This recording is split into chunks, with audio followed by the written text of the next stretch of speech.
Greetings everyone, here's Lodrik and this is the Game War in the Pacific Admits Edition. This is my play-by-email match against Xargun. Here's Allied Commander, and for me it is the Empire of Japan. This is scenario 1 on game version 26B, or stock, no modifications. And today we will have, I think, some activity in action at Rockhampton, Australia, East Coast. But first I take a dot base without a fight. Not really save me any time, but it's okay to take it. Merging my second invasion fleet at west coast of Australia. Here's a bigger cargo ship escaping my torpedo attacks. Xargun have so much luck. Here's a Dutch small submarine. This is submarine 13. This is a short-range Dutch submarine with like a rowboat from the Japanese or the S-boat from the Americans. This is end World War I 1920 submarine style type. So they are not so powerful, they don't have the range and they don't have the heavy torpedoes. But for a destroyer, it is always critical. And if you see the report, you can read here that this was, first of all, I detect the submarine, then my escort destroyer is going out to say, oh, there's a submarine, hunt it down. And the submarine say, oh no, I'm get attacked by the destroyer, I must make a crash dive. Before they're making this crash dive, they always launch 2 destroyers to force the enemy destroyer to break off.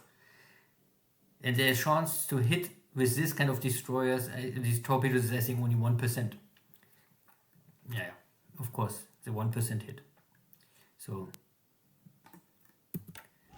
super lucky again. And this is the next fleet destroyer I use. There's also American, this is American fleet submarine. Of course, this one can do nothing.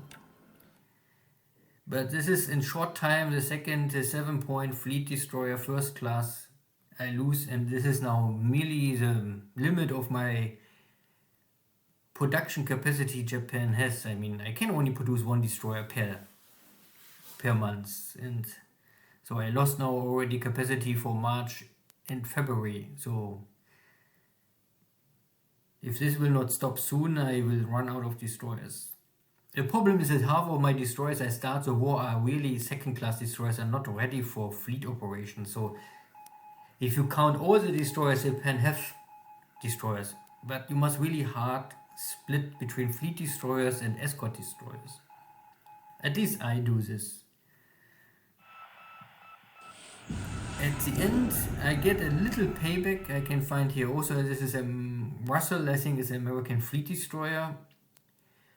So I think they have the same value compared to the ship I lost is the same value like this American destroyer. Problem is, Americans have, I think, double, triple, 4 times the destroyer amount.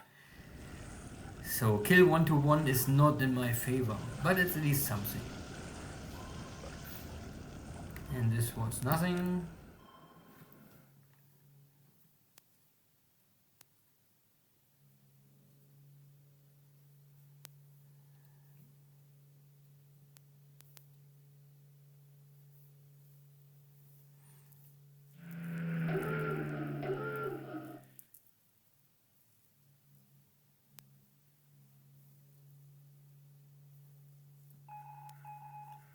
So my fleet is now in Rockhampton, and we will see if there's a strong allied reaction to this situation. First I sweep Rockhampton, because I expected here an air base, but there's no cap over Rockhampton. A little strange, but okay. Maybe I surprised Xargun. And we have Cinder bombardments, slowing down the retreat of the Australian forces here.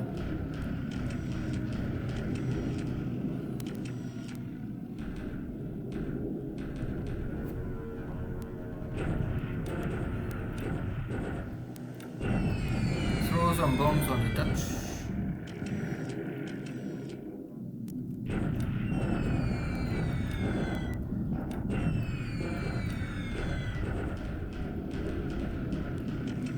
And the P-40s, they are here, and they're coming out of Townsville, but they're going north and not south. So these guys doing a strafing attack.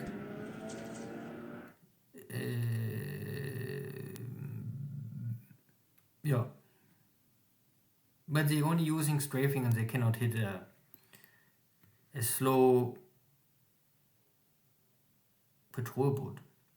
Not sure how they cannot miss. Or how they miss and cannot hit, I don't know. Maybe they have a shitty training.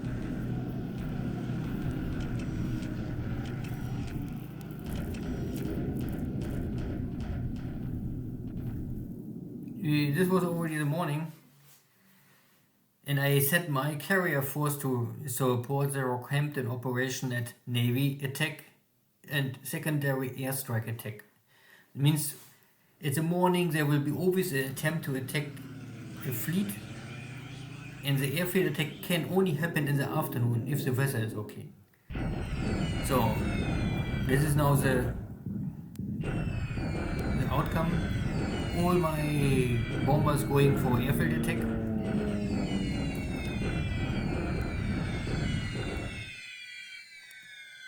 There is nothing. I mean, there is some force, but there is no airfield. I mean, no aircraft on ground. And there's nearly no flag at all. So, okay.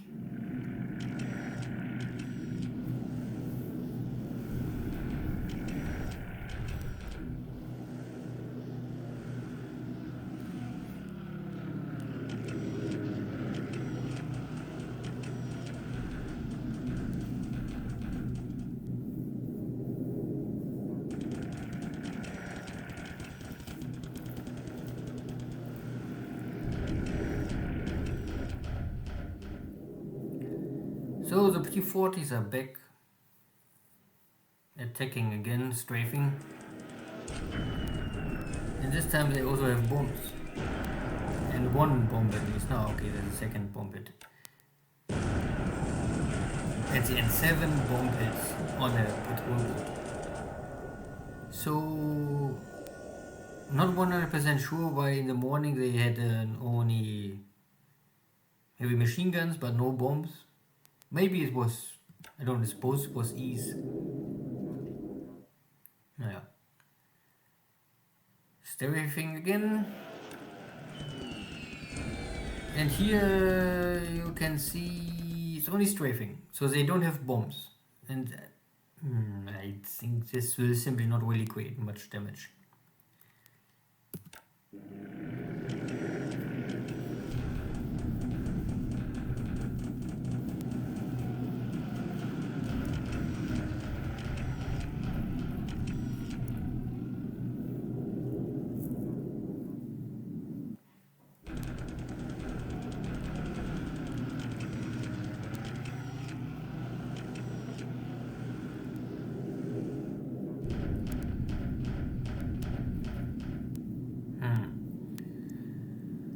So, no Catalinas, no B-17s, nothing.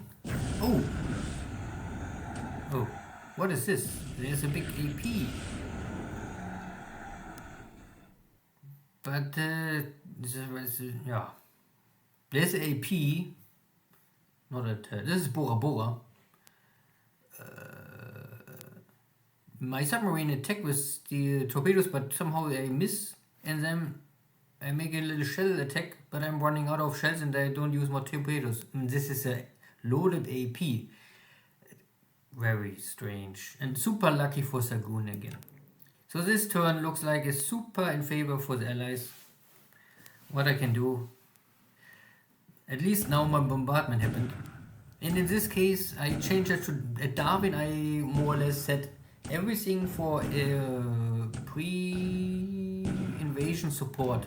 Means all guns will focus only for land targets and ignore airfield ports. With Rockhampton, because here is no heavy guns, at least because in Darwin you have 9-inch, 6-inch heavy installation coastal guns. I think Rockhampton don't have this, so I split up and I was hoping to catch here some airfield, or yeah, aircraft on the ground, or ships in port or whatever. So I have here now a true Navy short bombardment, and I inflict here a lot of casualties to units. You can see, no you can almost see, but just now the airstrike there was some ground units. So I inflict here some damage. Problem is I can really not know, I mean, I see not which unit is this. I only see they are damaged. And now I make a second attack. Luckily. But only one torpedo hit. At least this guy is heavy fire, heavy damage will sink.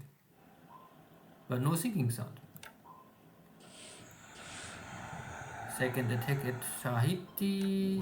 Nothing happens. Oh, but my submarine gets hit.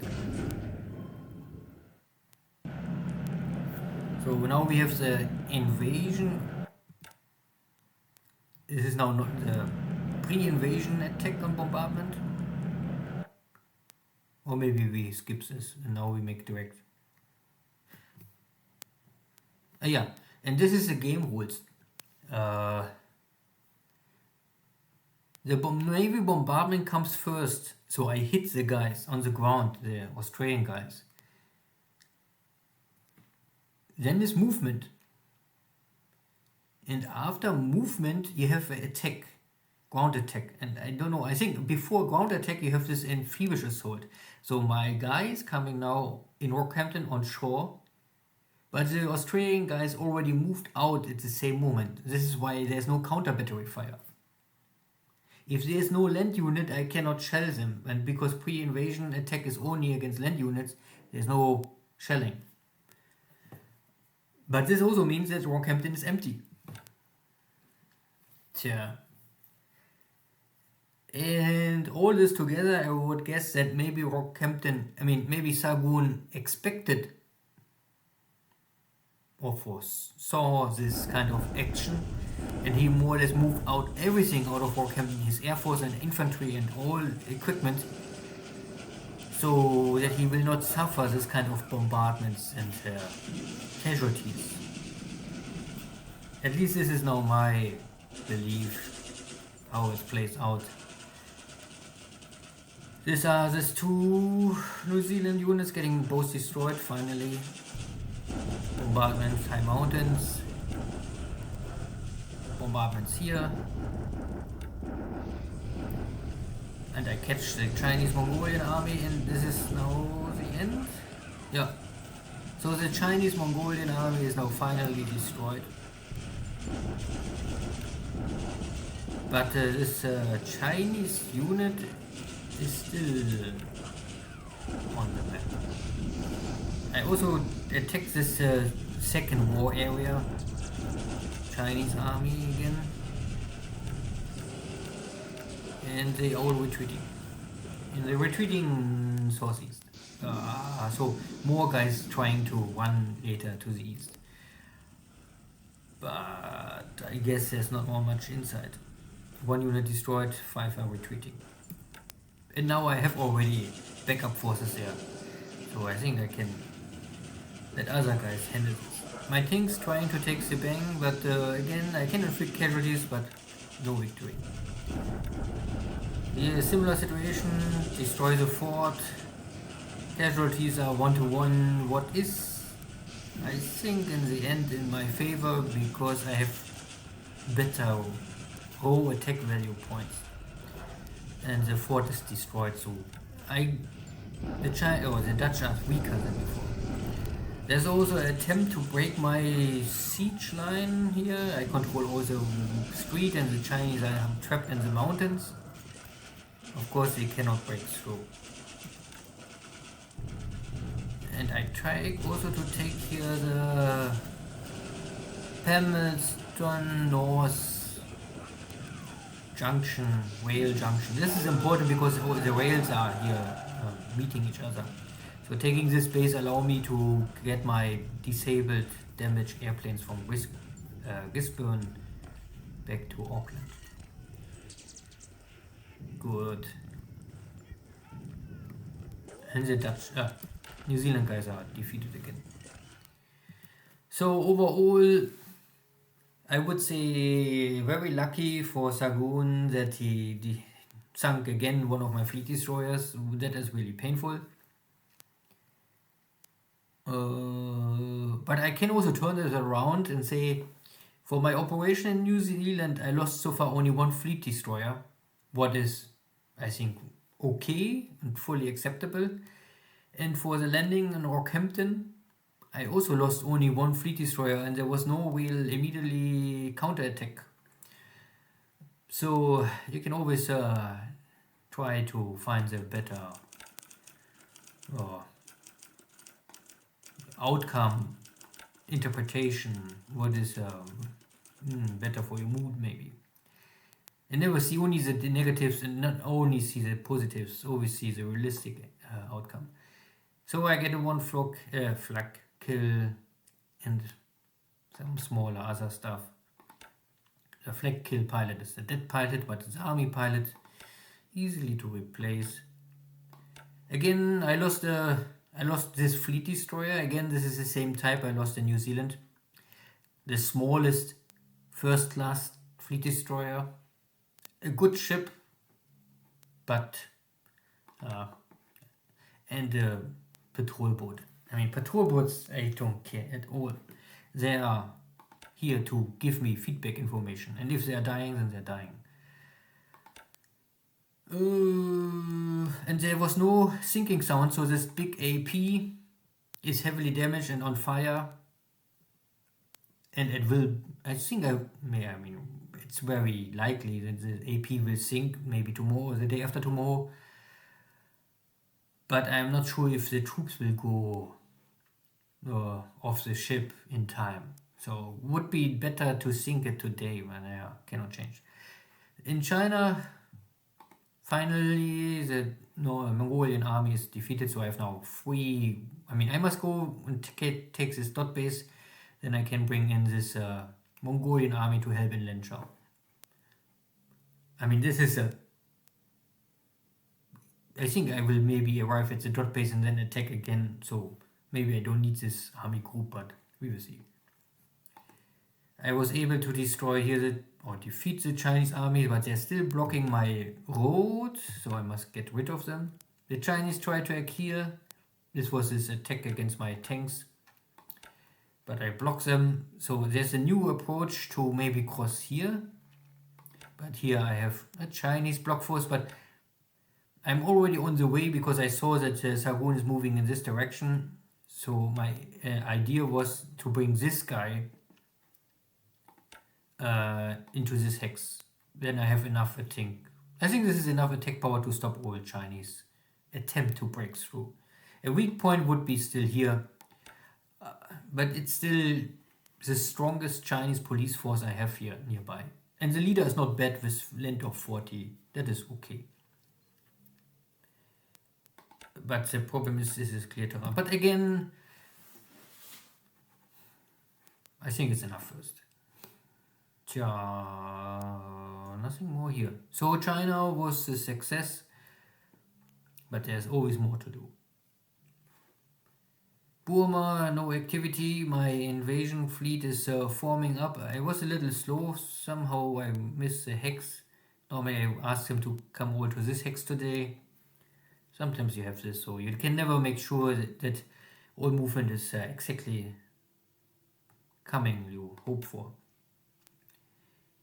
But I have a navy search outgoing, so I can normally see 20 hexes. I mean, so because this is often not the correct value, you must always make a double check. So I can go to so this is 20 hex. So everything around this way I can see from Rangoon, and additionally I have also this guy's making navy search around of 15 plus long range of 21. 21 is only because I don't want to fly to Rangoon or over Colombo because I guess he is capped, so I stop. So I can fly to this hex. So everything what is source and coming out of Colombo, because you cannot go north, so you can only go south. So if there's enemy task force coming in this direction these days, I would normally detect them and hopefully also strike them. And if something coming from north, I would normally also guess that I can see it coming from this direction. So there's always a risk, but of course I have also here my carrier fleet. If you call it now the first carrier fleet or the second carrier fleet, I don't know, you can call it the Indian Ocean carrier fleet. So 4 fleet carriers, and in total you can have here roughly over 300 airplanes ready to strike. Plus a lot of float planes. Float planes are always important because you can only strike what you can find. And what you can see is already much less threat, because then you know what is there. And maybe you know already what type of ships. So only smaller issues happened here. The Dutch forces are escaping me and now they're in my base back. It's always a little trouble. I catch up with Australian. I hope they don't jump out. Maybe my tanks can attack and finally finish them off. We will see. The second invasion task force is already in position. So I will bring these guys into Geraldton. And I come here 3 hexes away so I can make the amphibious assault already at the daybreak, if sunrise. Then I have 2 unloading phases for the next turn. Because you have normally the night, the morning and the evening phase. At Rockhampton, I had now only the evening phase, so there was only 1 unloading phase, but I have still the unloading bonus, so it's often even enough. And I was able to unload, you can see half of the division.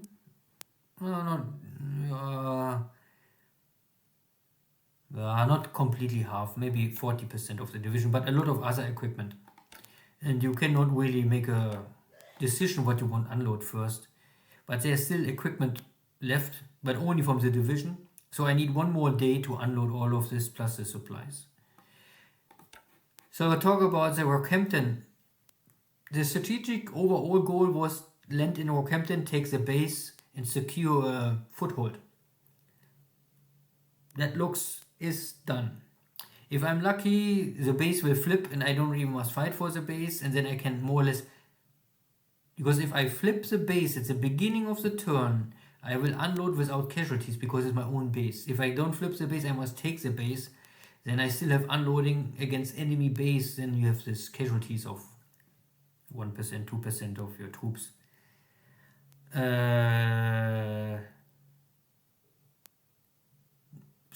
But I would say the strategic operation was a success because I secure the base, or I will secure next turn the base, because there's nothing more happen. There's no way for Xargun to really stop this. He could rail units in, but this will mean that they will stay in this hex with the strategic movement mode. Then they are very easily to defeat. And this is clear terrain, there's no bonus for them. So I would take the base, I would say, and it's fine. Problem is now, of course, the airbase and the port is totally trashed already for my airstrikes and bombardments. So I will take the base is damaged, and I need 3 or 4 days to repair the damage. But this also will happen if there's an enemy. So if I fight for the base or if I take it over for free, would happen anyway. So I don't see it so bad. It's only the missed opportunity to destroy or defeat or damage units on the ground, airfield or aircraft. Because up to now I really never was able to land a strong blow against the Allied Air Force. Xargun is holding and waiting and training his Air Force, and I think soon he will maybe strike back in April or latest in June. So at the end, this was Rockhampton. Unloading, I think, will go fine. My not even sure why my... okay, yeah. Because there was no enemy unit more, I make the amphibious assault, my battleships not even make a shelling. So you could also turn it around now again and say, if I don't had this special bombardment group, this was my bombardment group because they are now out of shells. If I did the same like in Port Moresby, I would never shell this base and never damage the base, and my ships had still the shells. So in Darwin I make it the other way and it was wrong, and here I make it I always have the unlucky situation that in hindsight I know what you could do better, but you never know. And you must often play better safe than sorry. So here's the other carrier fleet. You can see 2 fleet carriers and 3 support carriers. So here's less air power, only 255 aircraft. But here's also 1 escort carrier. So I have roughly also 300 aircraft here. And I was normally I expected an airstrike out of Brisbane, it's only range of 8, or out of Townsville, also 8. But at the end, all airstrikes coming from Townsville going for my 2 patrol boat. One was here and the second one here, and I put them here more or less to lure enemy aircraft in this direction and reaction from Xargun, so that he maybe will not focus too much on our captain. So this operation was working. This ship I think had 6 shell hits from these heavy machine guns, but yeah, 6 hits, 6 times damage, but only 6 system damage. So that is all meaningless. And New Zealand looks okay. I open here the highway, I took this, means I can now rail my aircraft here around. I can also do it here. Transfer to base. Then you can see where you want transfer in air for rail. So I will send it to Auckland and Auckland. Tomorrow the aircraft will arrive, but damaged. But this looks fine. So well, I still have to clean up these forces and then later on take Wellington. I guess he is roughly the firepower of 1 New Zealand division, so maybe 200, 300 attack value. Hopefully I can take them on and not trash the base of Wellington too much. And last activity we had at Bora Bora. So there is an AP or AMC, I don't know. This is the one ship. This was, you can see there was simply no torpedoes left. I mean, there's still, this is all front. So this submarine has still 4 torpedoes left, 2 and 2, and 1 shell. If it's red, he will never use the shell or torpedo normally, because this is something like emergency ammunition. You only use for defense operation. So if I don't catch this, I normally call this submarine better pick. Make no sense. It's very unlikely that he will find the target, and if then maybe too little to really strike hard. This is submarine gets hit by the enemy, but for some reason sometimes you can see the damage, sometimes you cannot see the damage. Or maybe it was this one? No. Was this one? No. All no damage. Sure. Okay. Well. Anyway. So tomorrow we will see if there's still a strong airstrike coming or a navy reaction. It's still possible that there's a strong navy reaction. Unlikely, but possible. But I prepared for what is possible. I have carriers to defeat my ships against airstrikes, and I have now I can split again the battleships off. It was normally my surface cover force, bombardment cover force, and invasion support group. And because these guys not consume all their shells, so I can use them now for protection against surface ships. But this is already okay in Rockhampton. Tomorrow we will see how strong is the enemy in Geraldton. There's normally a base, but I think no coastal guns. Similar to Rockhampton. It's more or less a soft target. Again, of course, you could strike more faster and more damage if you go for Perth. But Perth, I think, have also 6 and 9 inch guns. It's similar to Darwin. I think I don't must try this super risky operations. I better take it via land, if it's possible. And then 3 days later we will have a landing in Ceylon. And this is the most risky operation because here now Xargun already know I'm here. And there is the airbase at Colombo and Madras. They are both in range to strike me. Plus an airbase in Calcutta could also maybe reach out. So you will see how aggressive Xargun react to my movements. See you next time. Take care. Bye bye.